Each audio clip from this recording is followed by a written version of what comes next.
Hello mga ka-Mex and welcome back po ulit dito sa YouTube channel po natin. No? So matagal-tagal na rin po tayong hindi nakagawa ng content and marami po tayong mga ganap sa buhay mga ka-Mex. Alright, so andito po tayo ngayon sa COS, specifically po dito po sa COS Greece po mga ka-Mex, and maghahanap po tayo dito ng mga gold shop, of course yung content po natin mga ka-Mex. And ayan, patingin po tayo, hopefully may makita po tayo.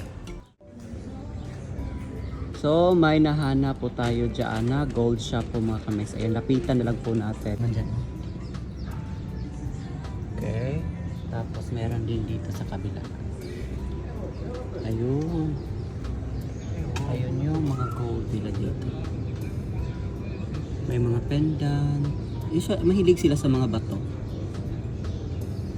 Ayun, tapos mix na ano. So, hindi lang gold yung binibenta nila dito. May mga relo din po. Ayan, nasa baba. Meron din dyan. So, may namimili sa mga kami. Hindi tayo. So ayan mga ka-Mex, no, medyo kinapala na po natin yung mukha po natin mga ka-Mex. Pumasok po tayo kanina doon po sa gold shop po mga ka-Mex na. Alright, so sabi po doon sa nakausap po natin, so yung binibenta lang po daw nila dito na gold po dito sa Greece is made from Italy, Italian gold and Greek gold.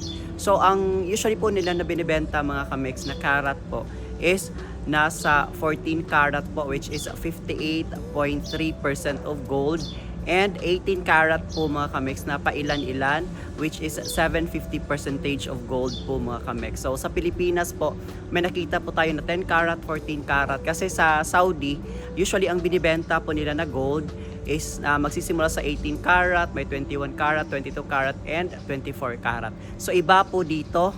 So yung mga 18 karat po nila dito mga ka-Mex ay usually mahilig po sila sa mga stones, and usually po yung mga ginto nila dito is mga pambabae, doon po sa nakikita ko. So yung mga lalaki po dito na Grego, usually yung mga ginagamit nila is mga sterling silver po mga ka-Mex. So, and i-cater or itatakol po na natin yan soon mga ka-Mex. Okay. So may nakita po tayo doon kanina mga ka-Mex sa gold shop po na mga ginto na 14 karat po mga ka-Mex. That's I think 245 euro po siya mga ka-Mex. Sing-sing po siya na pambabae.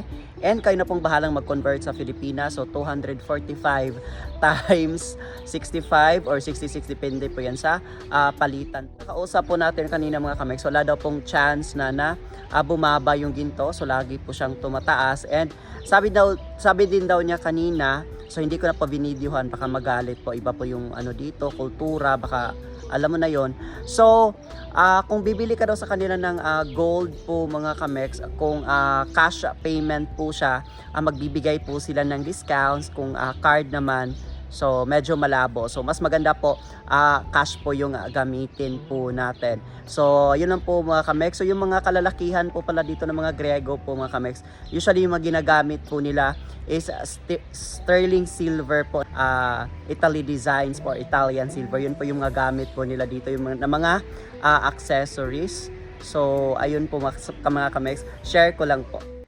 So ayan po mga ka-Mex, dito na po tayo natatapos, and sana po may nakuha po tayo ngayon na insights po sa paggagala po natin sa mga gold shop po dito sa Kos Island. Dito po yan sa Greece po mga ka-Mex. So iba-iba po talaga per country na mga ka-Mex na mga ginto. So nasanay po tayo sa Saudi na mga 18 karat, 21 karat, 22 karat, 24 karat.